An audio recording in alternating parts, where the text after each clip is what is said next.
Dengan Pak Rudi ya, Sekretaris DPC PDIP Perjuangan. DPC PDI Perjuangan. PDI Perjuangan ya, Pak Rudi. Agak lupa ya. Iya. Maaf Pak Rudi. Nah, Situbondo ya. Paham. Pertanyaan kami, kenapa kok membuka pendaftaran yang sebelumnya kan koalisi dengan petahana nih? Apakah istilahnya tidak ada golden ticket dan lain sebagainya gitu kan? Jadi PDI Perjuangan tidak mengenal istilah adanya golden ticket. Semua diberi hak yang sama. Dengan hari ini tuh ada 5 ya. Jadi yang pertama adalah Bapak Karnadi, Rektor Unars, Mas Rio dengan Situbondo Patenang, ya. Mas Ipul, Mas Supriyono juga sudah mendaftar. 4 orang ini mendaftarkan diri sebagai calon bupati. Juga ada incumbent Ihoy sebagai calon wakil bupati. Dengan Pak Rudi ya, Pak Rudi selaku Sekretaris DPC PDIP Perjuangan. DPC PDI Perjuangan. PDI Perjuangan ya, Pak Rudi. Agak lupa ya. Iya. Maaf Pak Rudi. Nah, Situbondo ya. Paham. Kami dari rekan-rekan Arjuna, Pak Rudi, menanyakan dalam hal menjelang perebutan kursi di Kabupaten Situbondo pilihan bupati ini. Ini pendaftaran, membuka pendaftaran ya Pak Rudi ya, untuk yang DPC PDI Perjuangan. Namun ini pertanyaan kami, kenapa kok membuka pendaftaran yang sebelumnya kan koalisi dengan petahana nih? Apakah istilahnya tidak ada golden ticket dan lain sebagainya gitu kan? Nah, penjaringan ini dimulai dari kapan dan ditutup dari kapan? Dan berapa aja yang sudah rapat ke? Oke, Mas Arjuna, terima kasih pertanyaannya. Jadi begini, DPC PDI Perjuangan mendapatkan instruksi dari DPP Partai untuk menjaring calon bupati atau wakil bupati. Siapa yang berhak? Seluruh warga negara putra putri terbaik warga negara Indonesia boleh ya, boleh mendaftarkan diri sebagai kepala daerah atau wakil kepala daerah melalui PDI Perjuangan. Jadi semua saja. Jadi PDI Perjuangan tidak mengenal istilah adanya golden ticket. Ya, semua diberi hak yang sama. Kemudian nanti akan diseleksi lagi. Kemudian yang terbaiklah yang akan menerima rekom dari partai untuk didaftarkan ke KPU.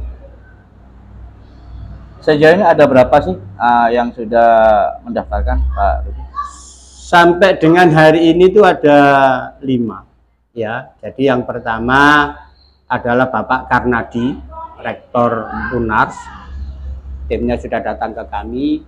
Kemudian Mas Rio dengan Situbondo Patenang ya, sudah hadir, Bupati Muda 2024. Kemudian ya. Mas Ipul Saiful Bari, Mas Ipul dari Sakera siap, sudah mendaftar. Lalu tadi ada Mas Supriyono, pengacara kita, juga sudah mendaftar. 4 orang ini mendaftarkan diri sebagai calon bupati. Kemudian kemarin juga ada incumbent Nyihoy, wakil bupati. Wakil bupati, beliau juga sudah mengambil formulir, tetapi sebagai calon wakil bupati. Ciri-ciri pemimpin yang diharapkan dalam berlogo banteng ini di PDI Perjuangan ini apa sih Pak Rudi? Kami akan memilih kader terbaik adalah orang yang mampu membawa kesejahteraan kepada masyarakat Situbondo. Itu saja. Jadi tidak mulu-mulu bahwa orang yang mampu membawa Situbondo ini lebih baik lagi, itu yang akan kita pilih. Padahal kalau kita hubungkan dengan potensi ya, Situbondo ini potensinya luar biasa. Secara geografis, secara sumber daya, ada gunung, laut. Ya, itu bagus. Ini kan tinggal mencari nahkoda saja. Orang yang ciri-ciri atau kriteria lah lebih spesifik gimana Pak Rudi? Ya kalau secara umum ya, secara umum saja lah. Ya. Dia mempunyai inovasi yang bagus. Jadi bagaimana membawa perubahan dan perbaikan untuk Situbondo. Kan untuk menjadi baik itu kan harus berubah. Ya, dari yang sekarang lebih baik. Harus giat bekerja, jujur, mempunyai etos kerja yang baik. Lalu dia harus bisa menjadi bupati bagi seluruh warga Situbondo. Artinya mempunyai leader lah ya untuk masyarakat ya. Punya jiwa kepemimpinan, bijaksana, ya itulah.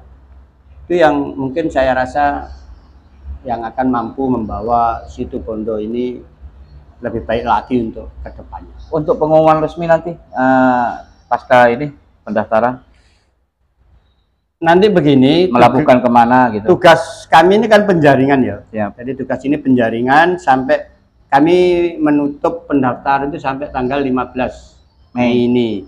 Kemudian secara administrasi kita proses, lalu ini akan kita kirim lagi untuk tahapan berikutnya ke DPD dulu. Di Jawa Timur. Dari situ akan ada proses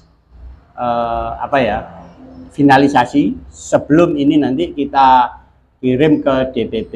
Nah, DPP lah yang akan menentukan apakah rekom ini jatuh ke si A, si B, si C. Tentunya nanti struktural partai itu akan mengundang para calon.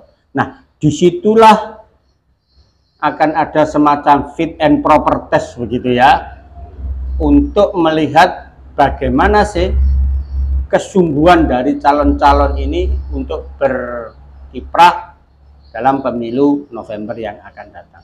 Tentunya kalau pilkada ini kan bukan sesuatu yang main-main dong. Ya. Harus siap ya untuk mengikuti tahapan-tahapan selanjutnya. Oke, pertanyaan kami yang terakhir mungkin Pak Rudi.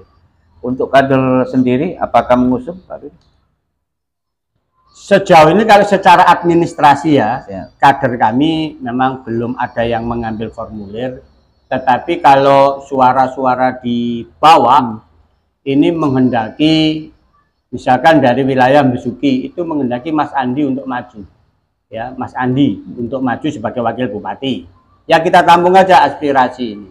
Kemudian yang sekarang lagi menguat adalah harapan para kader Banteng Situbondo untuk Gus Guntur Romli, ya. Jadi putra asli daerah Situbondo untuk maju di pilkada. Nah, setelah kami konfirmasi kepada kedua beliau, kedua kader kita itu akan siap apabila partai memerintahkan. Begitu. Oke, terima kasih Pak Rudi. Oke, sama-sama.